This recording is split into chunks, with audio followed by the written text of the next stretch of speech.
My greedy mother-in-law demanded a 50% share of my $10 million restaurant for her younger son. I refused because he was a college dropout with a reckless nature and a habit of wasting money.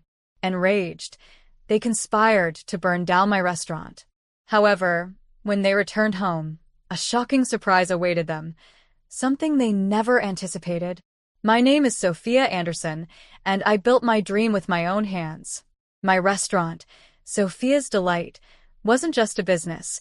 It was my heart, my passion, and the culmination of years of hard work.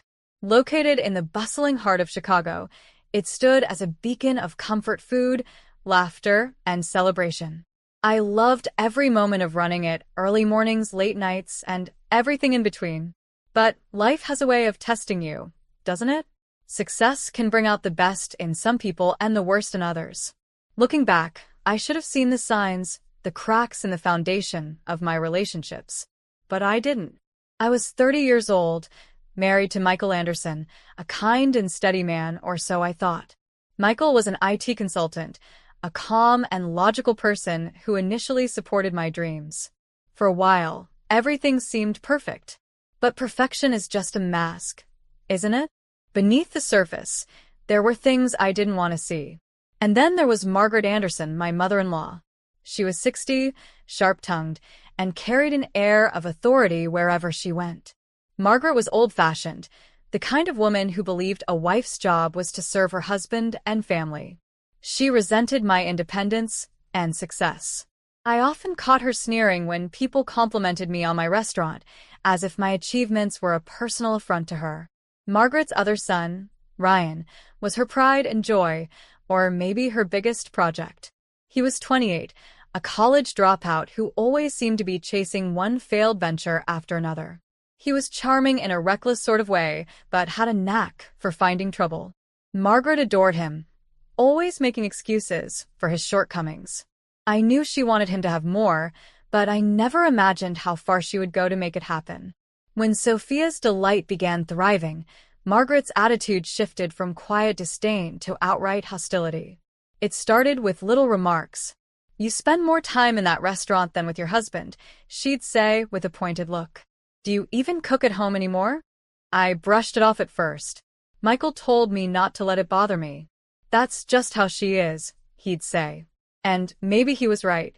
But the comments kept coming, each one a jab aimed at making me feel less than I was. Then one evening, during a family dinner at our house, Margaret dropped her first bombshell. She sat at the table, her wine glass in hand, and announced, "Sophia, I've been thinking. You've built something wonderful with that restaurant. But it's time to think about the family." I raised an eyebrow. "What do you mean?" "Well," she said, smiling sweetly, "Ryan's been struggling to find his footing. If you gave him a stake in the restaurant, say 50%, he could finally have a solid future. He'd make a great partner." I was stunned. 50%? Half of everything I'd built from scratch? I glanced at Michael, expecting him to step in, but he stayed silent, his eyes fixed on his plate. "Margaret," I said as calmly as I could, "I appreciate your concern for Ryan, but Sophia's Delight is my business. I can't just hand over half of it." Her smile faded, replaced by a hard, icy glare. "Family comes first, Sophia. You wouldn't even have that restaurant if it weren't for Michael's support." Her words cut deep, but I refused to back down. Michael supported me because he loves me, and I worked every day to make that restaurant what it is. Ryan's welcome to work hard and create something of his own. The tension at the table was unbearable. Ryan sat there smirking, as if this was some game to him. Margaret, however, was furious. I knew I'd crossed a line, but I wasn't about to compromise my principles. After that night, Margaret's hostility became more open. She stopped visiting the restaurant and made snide comments about me at every family gathering. Michael tried to mediate, but his attempts felt half-hearted. "She's just set in her ways," he'd say. "Give her time." But time only made things worse. Ryan started dropping by the restaurant uninvited, offering advice on how to run it better. I knew he was acting on Margaret's orders, testing the waters for another attempt to claim a share. I ignored him, focusing instead on expanding the menu, renovating the dining area and training my staff. Still, the strain was getting to me. I could feel it in my marriage. Michael and I argued more often. He began to echo Margaret's sentiments, telling me I was too focused on my career and not enough on the family. The love and partnership we once had started to feel like a distant memory. One afternoon, Margaret came to the restaurant unannounced. She walked in, her face a mask of false sweetness, and sat at a corner table. I reluctantly joined her. "Sophia," she began, "I don't know why you're being so difficult. Ryan needs this. We're family." I folded my arms. "And I've told you, Margaret, this isn't about being difficult. This is about what's fair. I built this business. I won't give it away." Her eyes narrowed. "You'll regret this." Something in her tone sent a chill down my spine. I tried to shake it off, but deep down I knew Margaret wasn't someone who took no for an answer. As I watched her leave that day, I couldn't help but feel that something was coming. Something I wasn't prepared for. And I was right. I should have trusted my instincts that day when Margaret left the restaurant with that chilling warning. There was something in her eyes, a mix of anger and determination, that unsettled me. But I had so much on my plate that I brushed it aside, convincing myself that her words were just empty threats. I should have known better. Margaret was not someone who made idle threats. Life moved on, or at least it seemed to. I threw myself into my work at Sophia's Delight, using the restaurant as both my sanctuary and my purpose. Despite the tension at home, I believed that if I worked hard enough, things would get better. But I was wrong. The storm was brewing, and it was about to hit me in ways I never imagined. The fire happened on a quiet Tuesday night, just after closing. I was at home, exhausted after a long day, when my phone rang. It was my head chef, Julia, her voice frantic. "Sophia, the restaurant, it's on fire." My heart stopped. What? "Are you sure?" Yes. "The fire department's already there, but it looks bad. You need to come right away."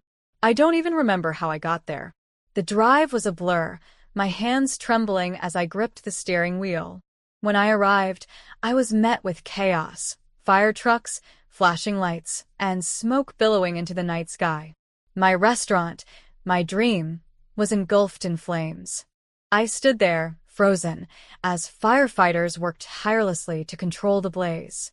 Julia ran up to me, her face streaked with tears. "I'm so sorry, Sophia," she said. "I don't know how this happened, neither did I." All I knew was that the sight of Sophia's Delight burning felt like a dagger to my chest. It was as if everything I had worked for was being ripped away from me. The next few days were a whirlwind of devastation and confusion. The fire department conducted an investigation and confirmed what I had feared. It wasn't an accident.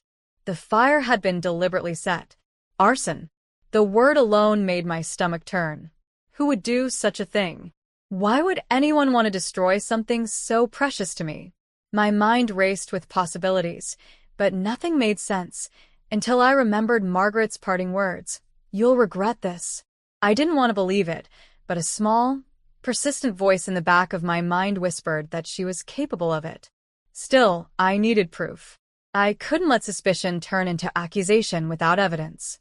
As the investigation unfolded, I found myself haunted by anxiety and anger. Michael was no comfort. He tried to be supportive at first, but his patience wore thin as I became consumed by the search for answers. "Maybe you should just focus on rebuilding," he said one night as we sat in the living room. "Rebuilding?" I snapped. "Michael, someone burned down my restaurant. Don't you want to know who did it?" "Of course I do, but what good does obsessing over do? The insurance will cover the damages. Let it go, Sophia." I couldn't believe what I was hearing. Let it go? How could he be so dismissive? This wasn't just about the money. This was about betrayal, about someone deliberately trying to destroy my life. That conversation planted a seed of doubt in my mind about Michael. I began to wonder if he truly understood me anymore, or if he ever really had. Then came the breakthrough. The restaurant's security cameras had survived the fire, and the footage was recoverable. I couldn't describe the mix of fear and determination I felt as I sat in front of the laptop, watching the recordings with the investigator. And there it was, the truth laid bare in black and white. The footage showed Margaret and Ryan sneaking into the restaurant late at night. They carried cans of gasoline, their movements swift and deliberate.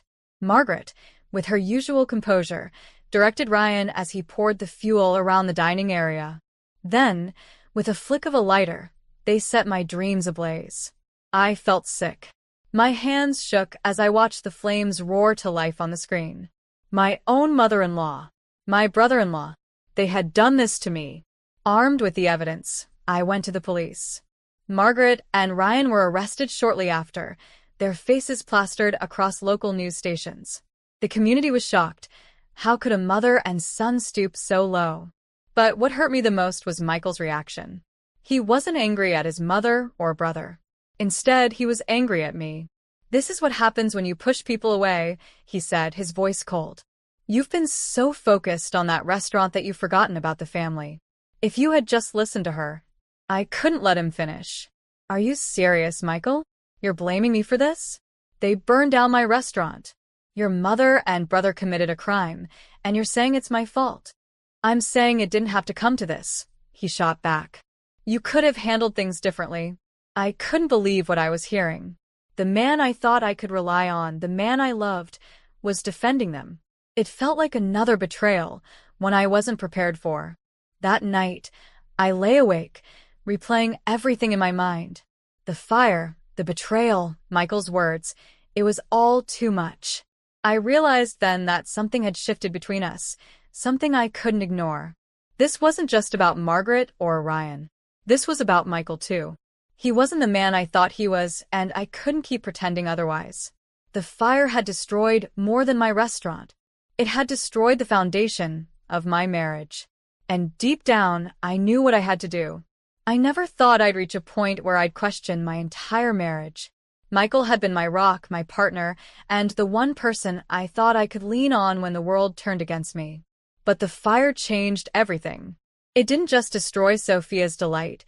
It exposed cracks in my relationship that I could no longer ignore. After Margaret and Ryan's arrest, the days that followed were suffocating.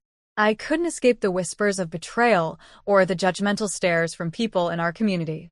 But the worst part wasn't the external scrutiny. It was the cold, growing distance between Michael and me. At first, I thought he was in shock. After all, it couldn't have been easy for him to process the fact that his mother and brother were responsible for something so heinous. I tried to give him space, hoping he'd come around. But the more I tried, the more he withdrew. One evening, I decided to confront him directly. It was late, and we were sitting in the living room. The silence between us was unbearable. "Michael," I began cautiously, "we need to talk." He glanced at me, his expression weary. "About what?" "About us," I said, trying to keep my voice steady. "About what happened." He sighed and ran a hand through his hair. "Sophia, I don't know what you want me to say. It's a mess, okay? I know that." "A mess?"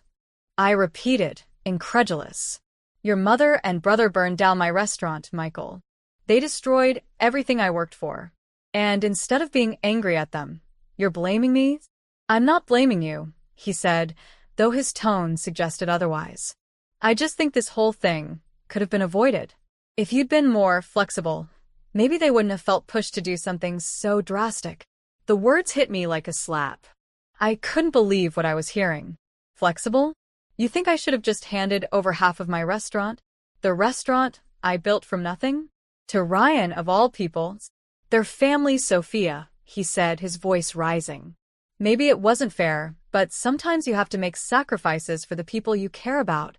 I stared at him, my heart sinking. "So that's it? You think I should have let them walk all over me? That it's my fault they committed a crime?"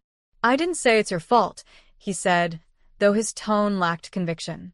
I don't know, Sophia. This whole situation is tearing us apart." And there it was. The truth. Michael wasn't angry at his mother and brother because, deep down, he thought I was to blame. Maybe he didn't say it outright, but his actions, his words, and his indifference all pointed to the same conclusion. He didn't see me as his equal. He saw me as an obstacle in the way of his family's unity. That night, I lay awake in bed, staring at the ceiling. My mind was a whirlwind of emotions: anger, sadness, betrayal. But beneath it all was a growing clarity. This wasn't just about the fire or Margaret's schemes. This was about Michael's inability to stand by me when I needed him the most. I realized then that I couldn't continue like this. The fire had already destroyed my restaurant. I wouldn't let it destroy me too. The next morning, I made my decision. I sat down at the kitchen table and waited for Michael to join me. When he did, I took a deep breath and spoke the words I never thought I'd say. I want a divorce. Michael froze, his coffee cup halfway to his lips.